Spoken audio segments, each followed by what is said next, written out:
Have you ever let your imagination run wild, wondering what it would be like to live for close to 1,000 years? Imagine having enough time to unravel every secret of nature, to amass a truly unbelievable amount of knowledge, and to witness entire centuries of history play out right before your eyes.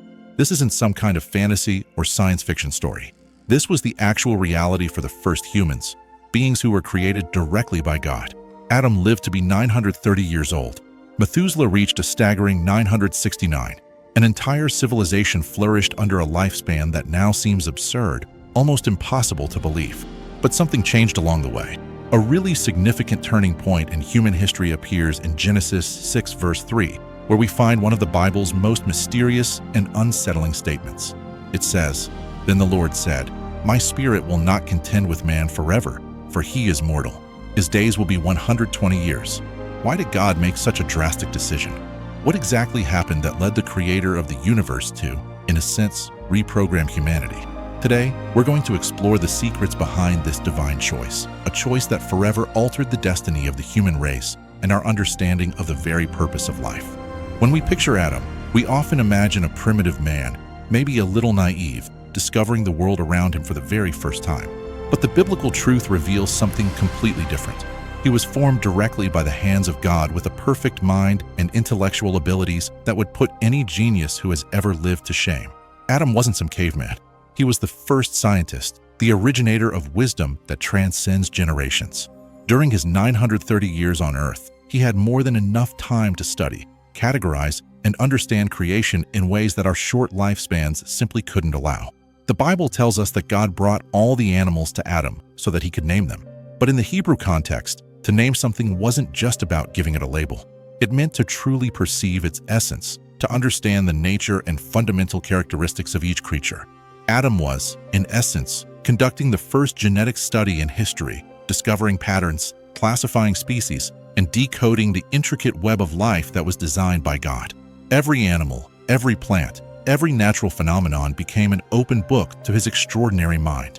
Adam's knowledge deepened even further with the first recorded genetic procedure, the creation of Eve from his rib. When he woke up, he immediately recognized, "This is now bone of my bones and flesh of my flesh." More than just a romantic declaration, that moment was a living lesson in genetics, biological compatibility, and the sheer miracle of human creation, something that no modern scientist could ever witness firsthand. For centuries, Adam passed on this incredible knowledge to his descendants. He lived to see 8 generations come and go, sharing with his children, grandchildren, and great-grandchildren a vast reservoir of wisdom about longevity, the laws of nature, and the divine principles that governed life. Every conversation with him was like opening a secret manual to the workings of creation. This knowledge multiplied exponentially, forming a scientific and technological foundation that would be unimaginable for any other age. When Adam died at 930 years old, it wasn't just the end of a life. It was the loss of a living library. Yet, the seeds of wisdom that he planted continued to grow, spreading through the minds of his descendants and shaping a civilization that was capable of exploring frontiers that even God had set. And yet, if Adam possessed such immense wisdom, what happened to the generations that followed? How did that knowledge evolve to the point of drawing the Creator's attention once again? Imagine a world where youth began at 200 years old and the elderly lived past 1,000. Each human being was a walking, talking encyclopedia, carrying centuries of observations, discoveries, and accumulated experience. This was the reality of the antediluvian world, a super civilization that flourished between the time of Adam and Noah, driven by a longevity that completely defies modern understanding. It wasn't a primitive society. It was a golden age of science, knowledge, and technology, perhaps even greater than anything we know today. Consider these astonishing numbers. Adam lived 930 years, Seth 912, Enosh 905, Kenan 910, Mahalalel 895, Jared 962, Enoch 365 before being taken by God, Methuselah 969, Lamech 777, and Noah 950. For hundreds of years, these living universities coexisted simultaneously. Imagine the conversations, the debates, the exchange of ideas among minds that carried centuries of wisdom and observation. Each patriarch functioned like a biological supercomputer, capable of processing and storing information at a level far beyond our human comprehension.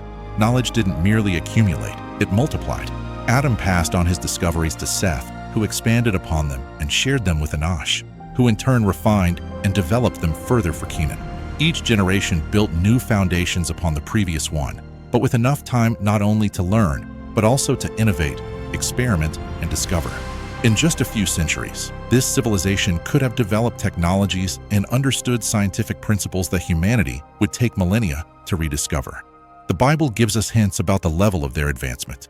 Genesis 4 describes the descendants of Cain as builders of cities, creators of musical instruments, and craftsmen in bronze and iron. But that's just scratching the surface. With centuries to perfect their skills, these antediluvian artisans and scientists likely developed techniques that would astonish even modern engineers. Building cities wasn't simply stacking stones. It involved complex urban planning, hydraulic engineering, advanced architecture, and a complex social organization. Yet, a growing danger lurked within this super civilization. The same knowledge that could be used for good could also be corrupted and twisted. The longevity that allowed wisdom to flourish also gave ample time for evil, depravity, and rebellion to take root against God. Corrupt individuals had centuries to refine wicked practices, influence generations, and spread destruction far and wide. What should have been a blessing was quickly becoming a very real threat to the divine plan. Among all these patriarchs, one stood out, not only because of his age, but because of the prophetic meaning of his very existence. A man whose name itself carried a message about the destiny of humanity. Among all the antediluvians, none is as fascinating as Methuselah, who lived 969 years, the longest lifespan in human history. But Methuselah was more than just a record of longevity. He was a divine marker, a prophetic timepiece set by God to announce the countdown to the most devastating judgment that the earth would ever experience. His name in Hebrew holds a deep meaning that few truly understand. He was a living prophecy, walking the earth for nearly 1,000 years. And when Methuselah finally died, the world would feel the undeniable approach of something that could no longer be ignored.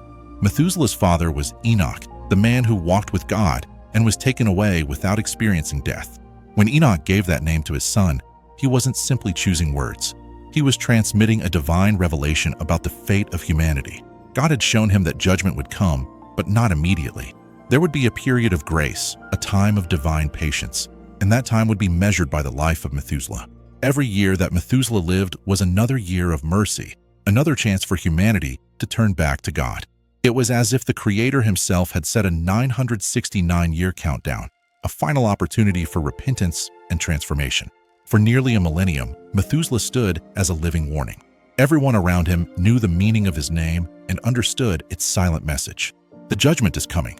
Imagine the spiritual and emotional weight of living alongside someone whose very name declared, when he dies, judgment will come. Every sunrise was a reminder of God's patience. Every completed year, another chance for humanity to change its course. But that chance was ultimately wasted. Instead of repenting, the antediluvian civilization plunged ever deeper into corruption and violence. Genesis 6 verse 5 paints a dark and disturbing picture. The Lord saw that the wickedness of man was great in the earth, and that every imagination of the thoughts of his heart was only evil continually. God's patience was not infinite, and its limit was directly tied to Methuselah's lifespan. When the countdown finally reached its end, judgment became inevitable and absolute. And then it happened. In the year 1656 after creation, Methuselah died at 969 years old. And in that very same year, just as his name had prophesied nearly a millennium earlier, the waters of the Great Flood engulfed the earth. It was no mere coincidence. It was the precise fulfillment of a divine message that had echoed through generations. The death of Methuselah marked the end of the age of grace. The countdown had reached zero. Before departing, Methuselah fulfilled one final, vital mission. He passed down all the knowledge accumulated over nearly 1,000 years to his grandson Noah, preparing him for the greatest task in human history. But why did God see it necessary not only to judge that generation, but also to genetically reprogram humanity itself? What threat was so immense that it required such a radical intervention? When God declared in Genesis 6 verse 3 that man's days would be limited to 120 years, he wasn't merely setting a new lifespan limit. It was a divine hack in the code of life, a profound reprogramming of human potential. This wasn't a random or arbitrary decision.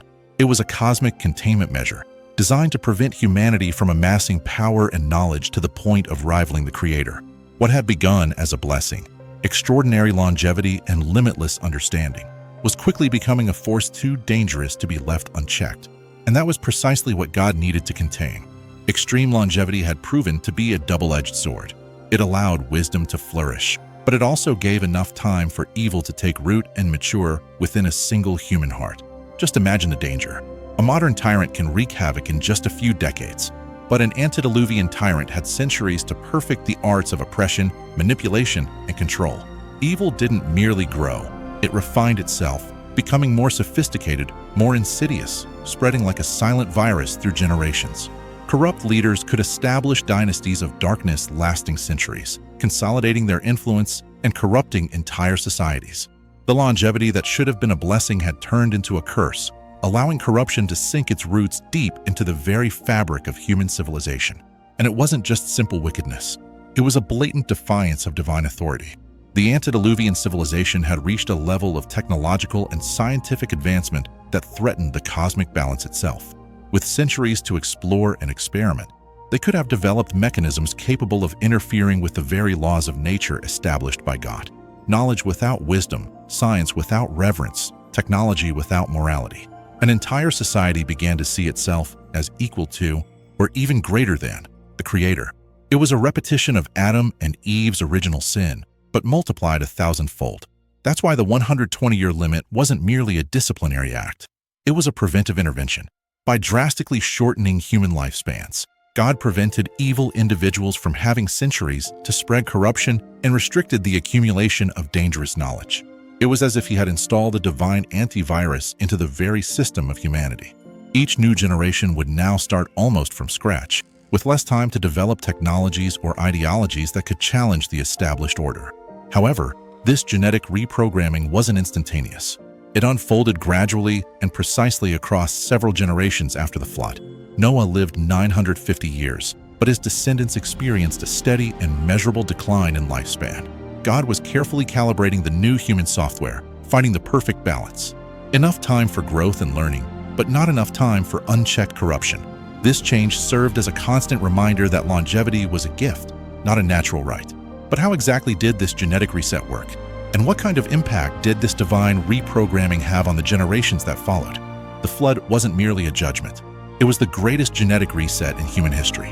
When the waters finally receded and Noah stepped onto dry land, he carried more than just his family. He bore the reprogrammed DNA of a new humanity. God had implemented what we might call a divine algorithm, gradually reducing human lifespan in a controlled, purposeful manner, preparing the world for a new beginning. Noah lived an astonishing 950 years, but with each new generation, human life seemed to be calibrated gradually and intentionally, as if God were carefully adjusting the parameters of existence for the new era that was beginning. His sons and grandsons experienced a progressive decline in longevity, following an almost mathematical rhythm, as though a divine algorithm was determining the lifespan of every soul. Noah lived 950 years, Shem 600 years, Arpachshad 438 years, Shelah 433 years, Eber 464 years, Helek 239 years, Ru 239 years, Serach 230 years, Nahor 148 years, Terah 205 years, Abraham 175 years. This was no mere coincidence. There was a pattern, a calculated reduction that reflected the hand of God genetically shaping humanity for a new reality. Each generation lived shorter than the one before, as though a divine clock was being finely tuned, marking the exact pace for history to unfold according to plan.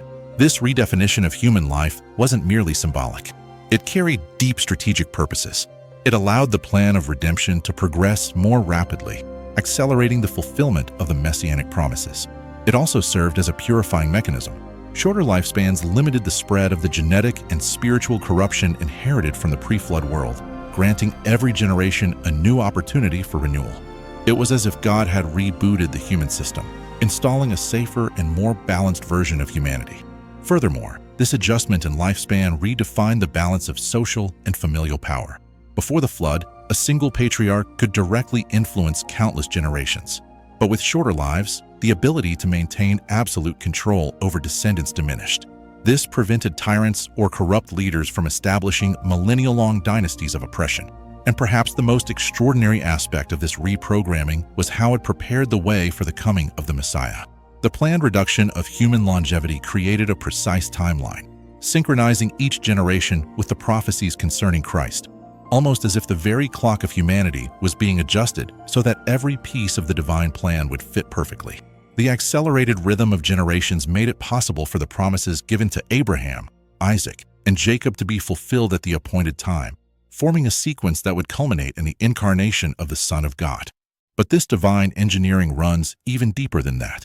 There exists a hidden pattern, a mathematical code woven into the genealogy of the Messiah. The list of names in Matthew 1 isn't just a sequence of ancestors. Each name, each connection between father and son, appears to follow a supernatural logic, revealing the precision and invisible design of God guiding every generation, silently preparing the world for the exact moment salvation would appear. When Matthew structured the genealogy of Christ into 3 sets of 14 generations, from Abraham to David, from David to the Babylonian exile, and from the exile to Jesus, he wasn't merely creating a mnemonic device. Behind this organization lies a carefully designed numerical pattern that points directly to the Messianic identity of Jesus. The number 14 wasn't chosen at random. In Hebrew, the name David carries the numerical value of 14, linking the entire genealogy to Israel's most emblematic king. Thus, every generation is not only historical, but also charged with symbolic and divine meaning. But the code goes even further than simple numerology. The 3 sets of 14 generations, totaling 42, represent the divine completeness orchestrated by God. The number 3, a symbol of divine perfection, multiplied by the Davidic kingship, produces 42, a number that also echoes through apocalyptic prophecy as a marker of divinely appointed time. Each of those generations endured wars, plagues, exiles, and natural disasters. Yet, the Messianic bloodline survived. Statistically, the survival of a single family line over 2,000 years, preserving accurate ancestral records, would be virtually impossible without supernatural intervention. Even more intriguing are the deliberate omissions that Matthew made. For kings of Judah, Ahaziah, Joash, Amaziah, and Jehoiakim were intentionally excluded, not by error or negligence, but by divine design, since their bloodlines were marked by curses tied to the house of Ahab and the marriage of Athaliah, the daughter of Jezebel. In this way, God ensured the purity of the Messianic line, removing elements that could have contaminated the Davidic lineage. It was a kind of divine genetic editing, demonstrating God's sovereign control over inheritance and the transmission of traits through generations. The preservation of this lineage during historical catastrophes, such as the Babylonian exile, is yet another testimony of divine planning. While most Israelite families lost their records and tribal identities, the line of David, which would eventually lead to Joseph and Mary, kept its genealogies intact through 7 decades of captivity. This wasn't merely human discipline. It was as if God had stored a heavenly backup of the most crucial records in history. And the most astonishing aspect of this code is its connection to the 120-year lifespan limit that God set for humankind. By reducing longevity in a controlled manner, He created the perfect rhythm for the 42 generations to unfold, precisely fulfilling prophecy at the appointed time. If the patriarchs had lived 900 years, there would have been too few generations. If only 30 or 40, too many. But by calibrating life between 70 and 120 years, God fine-tuned humanity's genetic timer, preparing every step leading to the incarnation of Christ. This timeline isn't just a historical curiosity. It reveals that every divine decision made thousands of years ago still reverberates in our lives today, showing that God's plan is as meticulous as it is endless. The limitation of human life wasn't an arbitrary punishment. It was a cosmic strategy, a carefully designed measure to protect humanity from itself and accelerate the fulfillment of the plan of redemption. From Adam, the first explorer of the cosmos created by God, to the antediluvian civilization that accumulated dangerous and powerful knowledge, from Methuselah, the guardian of a prophetic timer that lasted 969 years, to the post-flood genetic reset that recalibrated humanity. Every step of history was carefully orchestrated, preparing the stage for the coming of the Messiah. The genealogical code of Jesus shows that his life wasn't a cosmic accident, but part of a meticulous plan unfolding for millennia, with every generation, every birth, every choice aligning with the destiny of salvation. Today, living under the 120-year limit established by God, you have a precious and finite window of time to fulfill your eternal purpose. Each day is a divine gift. Each year, a unique opportunity to align your life with the plan that God carefully designed just for you. The same wisdom that reduced our lifespan to protect humanity also gave us enough time to know our Creator, accept salvation in Christ, and leave a legacy that impacts future generations. Your life, though shorter than that of the antediluvian patriarchs, is exactly the right length to fulfill the eternal purpose that God planned before the very foundation of the world. The 120-year limit isn't a punishment, but an instrument of grace, perfectly calibrated so that you may know the Creator, accept salvation, and fulfill your destiny. Every sunrise is a divine gift. Every year, a precious chance to walk in alignment with God's eternal plan for your existence. The same hand that protected humanity through the genetic reset also determined the exact moment of your birth. In this generation, in this age, with this unique opportunity to experience salvation. If this revelation touched your heart, if it opened your eyes to the magnitude of God's love and design, show it by clicking like on this video. By doing so, this message will reach more people who need to hear it. May God bless you, and I'll see you soon.